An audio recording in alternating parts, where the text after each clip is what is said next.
What's up, guys? My name is Steven Dux. Today I have a little bit topic that a lot of people want me to share with. So how much do day trader really make a year? And I have been in this industry for about roughly 3 years now, and I started becoming consistently profitable in the first 6 months. So I'm probably one of the faster learners. And I spent plenty of time learning, and here I'm going to give you exactly or roughly estimate how much do I really earn involved with borrow fees and execution fees and overnight fees. So I'm located in Ohio, and I started when I was roughly 20 years old in the summer, I still remember, and I started with around 27,000. And at that time, I was using TD Ameritrade. So with the fees, I don't really much know because I have no idea. I don't even know what stock is. I don't know what I'm buying. I just buy a random stock and make money, and I'm happy. So I ignore almost all the parts. But when I officially start trading the stock, I have to include execution fees, borrow fees, overnight fees also. And now let me discuss some of the brokers I have used. So one of them is Centerpoint. Another one is Interactive Broker, and another one will be TradeZero. I also use Cobra Traders as also for swing trading. I have been majorly with TradeZero recently, and I can discuss with you about this month performance that I did. And now the first thing is talk about the borrow fees. Typically, I typically borrow around worth of 1,000 to 3,000 per day. Depends on if there's a stock or not. Sometimes I don't even borrow at all because there's not a ticker that meets my criteria, so I just basically waste the borrow fees. Now on average, probably about, I would say, $600 to $1,000 per day. So that times about 22 trading days will be around $20,000. So that's about $30,000 to $40,000 on the borrow fees, on the execution fees. Now let's talk about overnight fees. I barely go overnight on the tickers, but sometimes I do.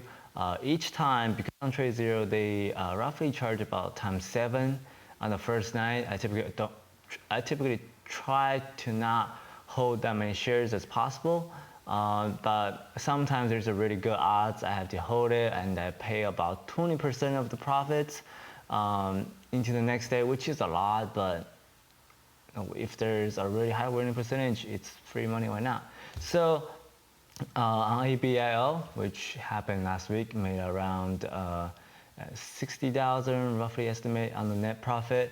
On day trading, there's a lot of cost into it, so make sure include all those include all those factors in. So borrow fees, execution fees, overnight fees. So all those plus together will be equal about $100,000 to $100,000 ish on the overall charging. So come out end of the day about $250,000 a month.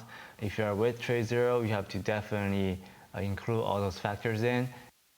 Interactive Broker does really cheap commissions, but they don't really have a good borrow. On Interactive Broker, it's probably really hard to find shares to short on those hard to borrow stocks. Now, E-Trade are really good for hard to borrow if the flow is around 10 to 20 million-ish, 10 million or above. Short traders, they're good. Cobra Trading, they're good. A lot of times I waste my borrow fees because it didn't meet my criteria and end up wasting a lot of money on those shares. As a beginner, early 2016, and I started with really small amount of money, the borrow fees will be around $1,000 to $3,000 per month. And on the benefit side, I can earn about $20,000 to $30,000 per month. So the borrow fees and the overnight fees will equal about 30% of your profit, sometimes 20 to 25%. With TradeZero will probably equal about 30% or plus of your profit. So make sure to choose the right broker before you go in with your strategy, because all those big commissions and borrow fees will play a big factor of your net profit. It seems really small at the beginning, but at the end of the day, I realized all those things play a big factor. At the end of the day, you'll realize you're paying a lot of money to those brokers. So for my personal opinion, I would say trader could, if you're a really skilled trader, you can make about $1 to $2 million in penny stock. I think the maximum cap you can make around $5 million to $10 million on penny stocks per year. I'm not at that level yet. I'm trying to be at that level. And also in trading, you can experience in losses as well. So if you're winning, that's fine. You're paying 30%, 20% overall commissions to the broker. But if you're losing, then you're have to count that as well, because commissions and fees, overnight fees, will add extra on your losing month. Before you jump in day trading full time, you have to fully consider all of those factors with your strategies, with your brokers, with your commissions, with your net profit, what's your average gain. And you also have the statistics that how many times does this strategy happens per year, so you can generally calculate what's the average gain of the entire year if the strategy follows those statistics. So that's a really important thing that before you jump into a full-time on day trading. Now, as a beginner, I would suggest doing this as part-time, trying to figure out what strategy you want to focus on, trying to figure out what broker fits you the best. If you're going long, just choose Interactive Broker. If you're going short, choose Centerpoint or Tracer or Short Trader or Cobra Trading. Whatever fits the best for you.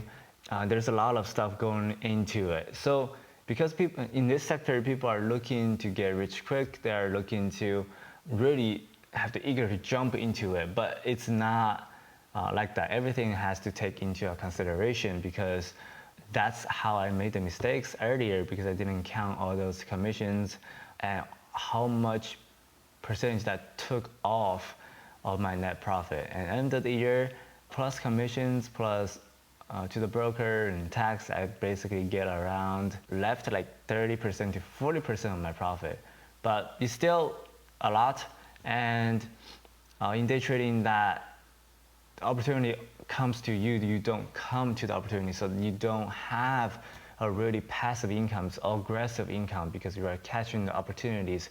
So as a beginner, I suggest to have another job and take about a year or two trying to figure out what you were trying to do, to figure out the strategies.